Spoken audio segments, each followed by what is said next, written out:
The protests never start, but as it stands now, they say that the Nigeria government might arrest Peter Obi for being the sponsoring of the coming protests and also accuse Ipob and Igbos of sponsoring this particular protest that is coming. No be small thing, una don see am when the Igbos say they are not coming out, it come be like say e get with the tribalistic talk, na they talk, or e get wetin na because of all those things. The protests are not yet even started, but they are already accusing the Igbos and the Peter Obi now and Ipob for organizing this particular protest. My people, no be small thing.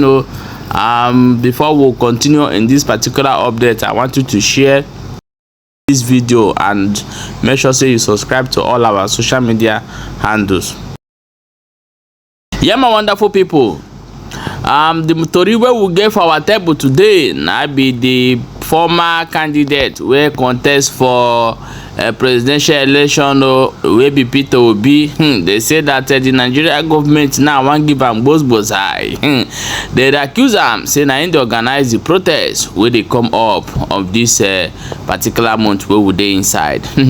My people, as e stand, they also say that Ipob dey follow for inside and the Igbos na dem dey organize am. And after they made this statement, go see the reaction of some Igbos, which I'm going to play this video. May you hear what in this our brother, whether they call no Sonkwa, talk for this video. Watch the video from beginning to end, and before we come back and continue. Adam, a very quick one. Only him on my Twitter X now. Normally, I question here reply were the Fulef. A Fulef in the person of Bayo or Nanuga. Always Fulef case. I want to very well. Say an also question always Fulef. And in Igbo land, a Fulef will only be useless. So I want to Bayo or Nanuga. Say an also question always Fulef. Oh, now they are now planning to arrest Peter Obi. They are now planning to arrest Peter Obi.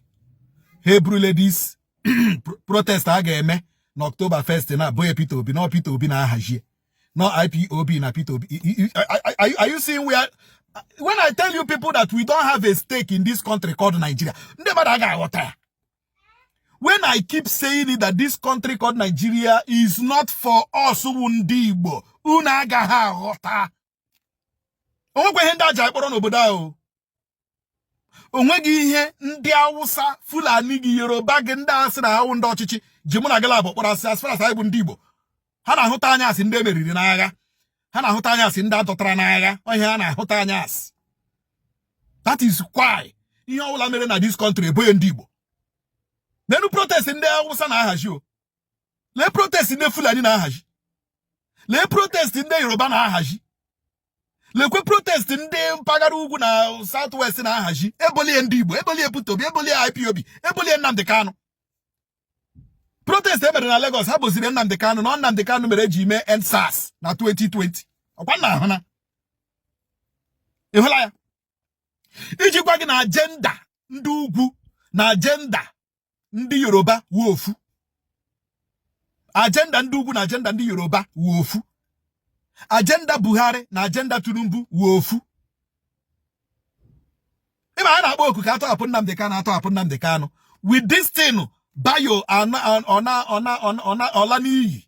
Bayo Olaniyi kwuru now. Bayo Olaniyi with ihe o kwuru now. Ga-agwa gị that na ndị ugwu na ndị Yoruba enweghị ha ji ndị Igbo kpọrọ. Mana unfortunately ndị Igbo mụ na gị na-agba nwechara industries, nwechara factories, nwechara companies na ala Igbo here. Ha bịa ha eje kpọrọ ndị Yoruba mee ha ndị isi, kpọrọ ndị Yoruba mee ha ndị accountant ha, kpọrọ ndị Yoruba mee ha ndị gene director ha. Ama m na aghọta ebe m na-eje. Ama aghọta m. Protest ndị ugwu na ahaji, protest ndị Yoruba na ahaji, ndị Igbo anyị ekwuoli ekwukwasakwa ya na onweghị ihe anyị ji protest eme, because anyị ma na-eme protest n'ala Igbo, a ga-edile anyị ndị amị, dile anyị DSS, dile anyị police, ha agbagbucha ndị Igbo. Anyị ekwuoli na onwe protest anyị mega. We have been shouting it and we have been saying it. Onwe ihe gbasara anyị na protest unu. mere wenu protest unu na mgbago ugwu Nigeria, mere wenu protest unu na Yoruba. Onwegi ihe gbasara anyị na protest. We have already decided it even before now. Now ka anu mpama ewu ohia, anu eje. Idiota. Ewu a. Ana obayo. Onanuga. Jerene ekwu na Peter Obi na Ipob. Na ndeka no ha mege protest. No ha jige protest. Si jidekwe Peter Obi ma bụrụ na eme protest. O ijikwa gị na ha plan ọla inwuchi Peter Obi. And ijikwa gị na ndị adịghị ready ịtọhapụ Nnamdi Kanu. These are the two things i kwesịrị ịghọta. Ihe abụọ i kwesịrị ịghọta na ihe Bayo Onanuga, senior special advisor on communication and information to Tinubu kwuru. Ihe o kwuru now, no Peter Obi, Ipob, no ha na sponsor protest a ga-eme na August 1. Ihe o kwuru ga-egosi gị nke mbụ ha na-achọ inwuchi Peter Obi, nke abụọ they will never release Nnamdi Kanu. Ọ na-adị maka ihe a na-eme ka anyị na-aghọta ije. Ọ na-adị maka ụdịrị ha na-eme ka ndị Igbo na-emepe ka anya na-emepe ndị Igbo. That Nigeria is not for you. Obodo abụ Nigeria abụrụ maka ndị Igbo. Ihe m na-agwakwa gị bụ eziokwu. Peter Obi n'ọrụ onwe ya. Nnamdi Kanu n'ọrụ onwe ya. Nnamdi Kanu wụzi onye nọ na DSS custody na planụ protest abi.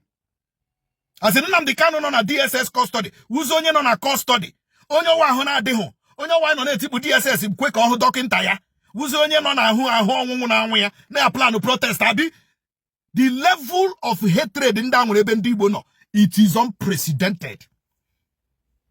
The level of ugwu ndị akpọrọ ndị Igbo na Nigeria is unprecedented. Ndị Igbo, saa na anya unu mmiri. We have already said it when we protest. We have two reasons why we will never protest under this Tinubu administration. One, onwe onye tunyeru Tinubu onye Igbo. Onwe onye tunyeru Tinubu onye Igbo. So we cannot protest under the government that we didn't vote for. Aburu na ituru Tinubu vote now. Then I ga put with Obi and with the full chest and you may protest. Mana anya tuhuru Tinubu. Aburu na onye ituru vote wu onye zuzuge ihe na Nigeria na so onye isi ala now. I ga put mejigbo protest ahụ na anya ha ekwete ha na agbakwa na ha agba. Mana ebe ọ bụ na anya tuhuru onye anọ dị nwanne nwe ha na apụtara eme protest. Ndị toria vote je eme protest. We have been saying it. Secondly, protest all emere na Igbo na eburu ozu. A ga-emekwe protest na Kaduna ama mgbagbu mmadụ. A ga-eme protest na Abuja ama mgbagbu mmadụ. A ga-eme protest na Kano ama mgbagbu mmadụ. A ga-eme protest na Ogun, mee na Osun, mee na Kwara, mee na Ekiti. Agaghị egburie mmadụ. Mana si mee protest kpam na Enugu agbagbuo mmadụ. Mee protest n'Imo agbagbuo mmadụ. Mee protest na Ebonyi agbagbuo mmadụ. Mee protest na Ụmụahịa agbagbuo mmadụ. Mee protest na Ọka Anambra agbagbuo rie mmadụ. Ihe abụọ anyị ji sị na anya anaghị eme. Anya anaghị afụta. Dada na-eme protest anya na-aṅụ nkwụ, na-ata nkwobi na ya n'enu, na-ata chicken na ụmụnne because onye chigonu, we didn't vote for him.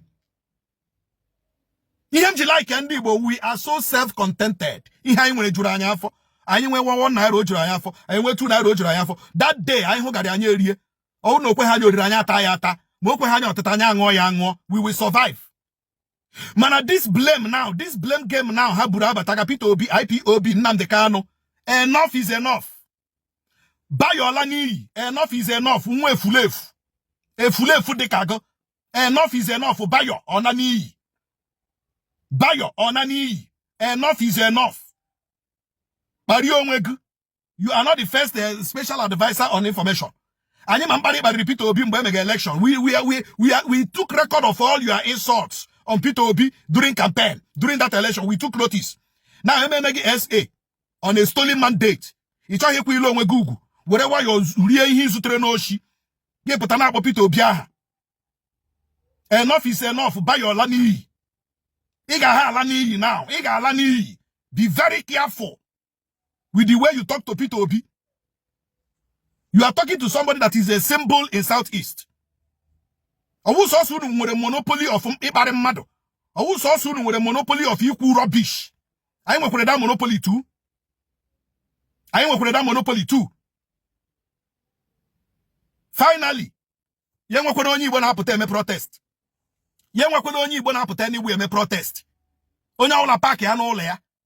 Anywhere. No matter where you are in this country, Nigeria, don't come out. Stay in your house. We are not part of their protest because we didn't vote for this government. So whatever this government is doing concerns them and they vote through her. Protest. Nobody in Igbo land should come out for that protest. Because protest protest now. We are not coming out for protest. We are not coming out for this protest.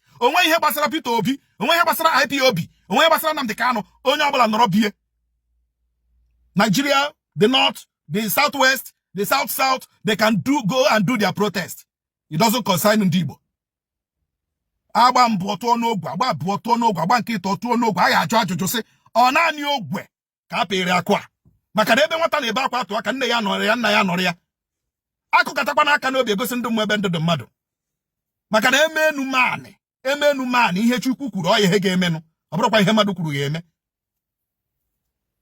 Bayo Olani Bayo Olani Adamma this video, guys, and also drop your own opinion for inside comment section as it hot.